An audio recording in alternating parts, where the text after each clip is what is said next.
Hey families, today we're going to talk about a king. Now I know what you're thinking, but no, not Dr. Martin Luther King, even though he's a good king to talk about.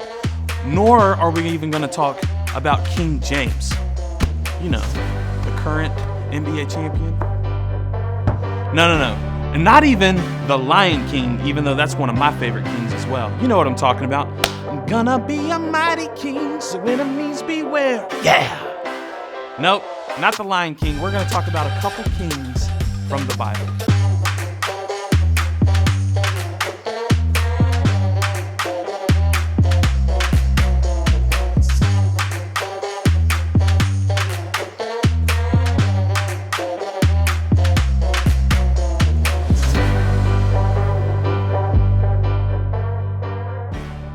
Now, the first king I want to talk about today is Saul. Now, Saul was appointed king over Israel because of the way he looked on the outside. He looked like a king that would stand above everyone. You see, the Israelites all wanted him to be king, and he was chosen to king because of the way he looked. He looked so kingly, a head tall, strong, brave, and tall above them all. Now, Saul, as king, did everything that he was supposed to do. You see, Samuel, God's prophet, which is also like God's mouthpiece, and God would speak through Samuel to Saul. And Saul would do exactly what Samuel, or God, asked. So he would say, hey, I need you to go protect your people from the Philistines. And Saul would protect his people from the Philistines. And God was with Saul, and Saul was becoming a very good king. God was making Saul into that king. But Saul began to think that he was making himself into a great king. So one day, God came and told Samuel to tell Saul, hey, go protect the Israelites from the Amalekites. So he went and he protected the Israelites from the Amalekites. But that day, Saul decided that he was the one that won the victory. Instead of giving everything to God, he took things for himself. And when that happened, he did not obey God. And when he decided not to obey God, God left him as king. Well, then it was time for God to appoint a new king. And so that's what Samuel did. So then God decided to find a new king. And so that's exactly what Samuel did. And he went to a town called Bethlehem. Ever heard of it? Yeah, I think so. He went to Bethlehem and he found Jesse. And Jesse had 8 sons. And 7 of them Jesse thought would be great kings. So Samuel went through each son. But each son, God said, hey, none of these guys are going to be king.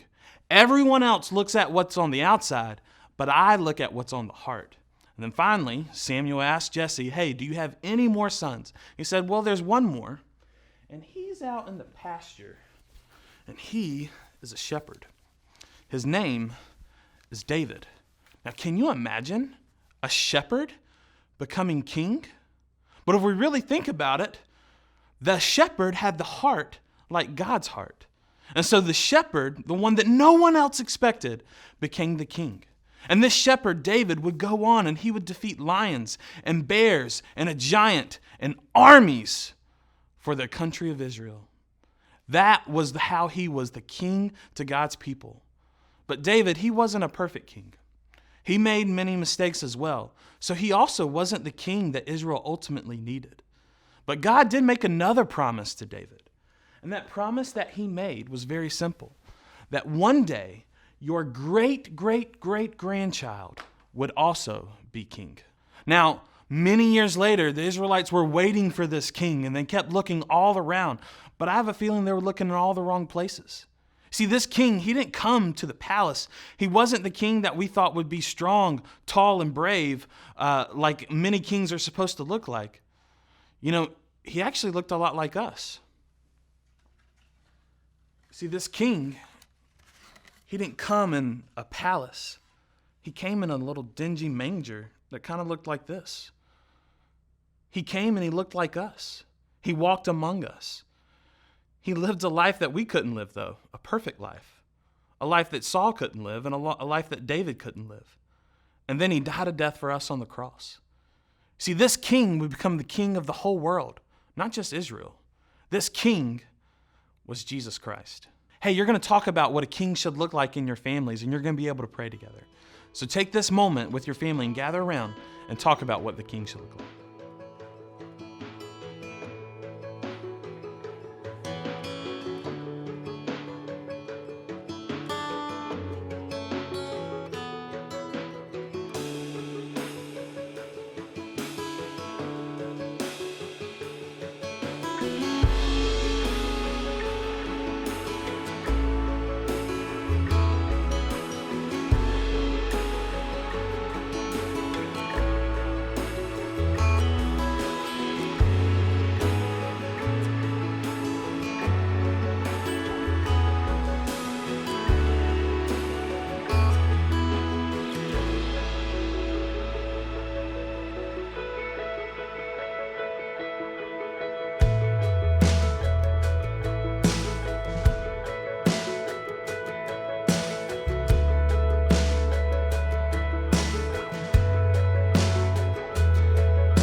I said go tell it on the mountain, over the hills and everywhere.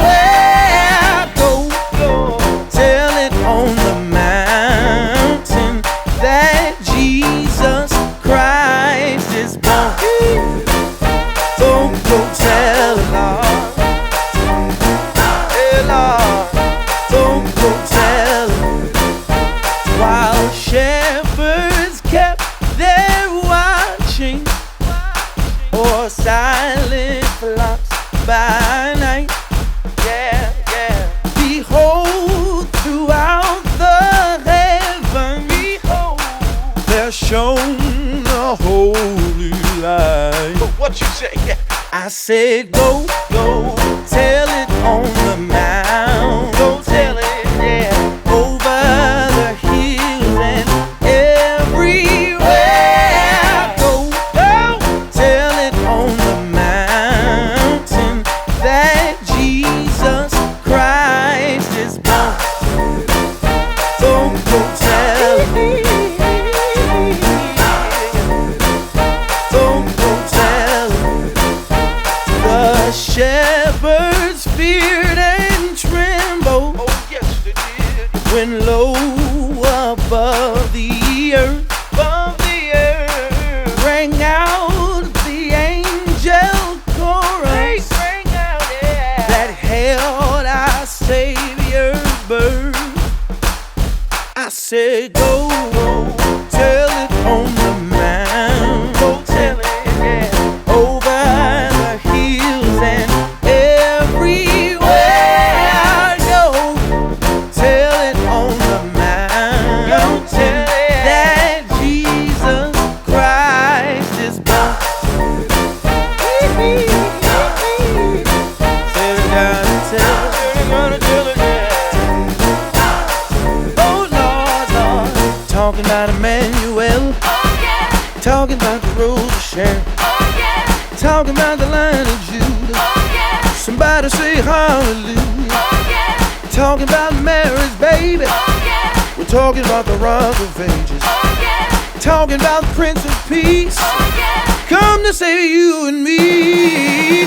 Go tell it on the mountain.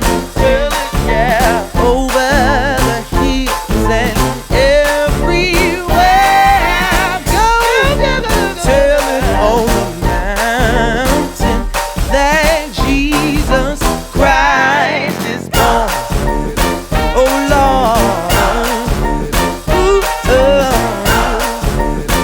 gotta run and tell it. Oh yeah. Thanks for worshiping with us today. Now you know what a king looks like and also what it doesn't. Wherever you are sent.